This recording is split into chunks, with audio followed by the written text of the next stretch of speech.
J.K. Rowling, 57, is known for making her opinion on gender norms very clear, with her recent comments being no different. The Harry Potter author has now voiced her concerns on a new podcast, admitting she finds 14-year-olds changing their gender to be too young to make that choice. She also shared her own identity issues as a child, as she admitted she questioned her sexuality growing up.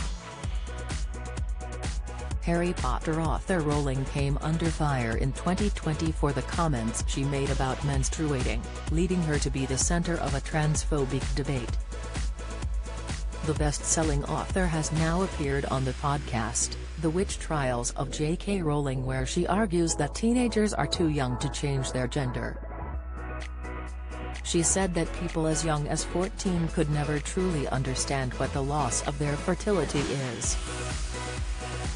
This comes after Rowling was begged by her friends to keep quiet about her thoughts on transgender issues to avoid incredible backlash. Rowling brought it upon herself to speak out, however, as she feels women are being shut down, leaving her unable to live with herself if she didn't do something. She said, as an adolescent, "I questioned my sexuality, thinking, well, I can tell my friends are pretty. Does that mean I'm gay?" Despite this, she said she grew up to be a straight woman but never forgot the anxiety around her body. She also said that at 14 she didn't want children, but the role of a mother ended up being the most joyful, wonderful thing in her life. She said at the time she could not have comprehended that and would have had no idea about what she was giving up. Rowling first came under fire in 2020 when she posted a link on Twitter with the heading reading, "Opinion, creating a more equal post-COVID-19 world for people who menstruate." Rowling commented, "People who menstruate. I'm sure there used to be a word for those people.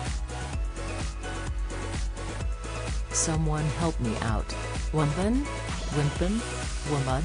Her comment was immediately hit with backlash and she was accused of being transphobic for her remarks. Rowling then followed up her tweet with another comment in which she criticized the idea that a person's biological sex is not real. She wrote, "If sex isn't real, there's no same-sex attraction. If sex isn't real, the lived reality of women globally is erased. I know and love trans people, but erasing the concept of sex removes the ability of many to meaningfully discuss their lives. It isn't hate to speak the truth. The idea that women like me, who've been empathetic to trans people for decades, feeling kinship because they're vulnerable in the same way as women, to male violence-hate trans people because they think sex is real and has lived consequences, is nonsense." Rowling added that she supports transgender rights and took issue with being labeled a TERF, a trans-exclusionary radical feminist. She also shared a tweet in 2019 backing Maya Forstater, a tax expert who was sacked for tweeting that men cannot become women. A year later she explained her position in an essay in which she also claimed she had been the victim of domestic violence and abuse in her first marriage. Rowling told the podcast she has been subjected to death threats in recent years due to her comments.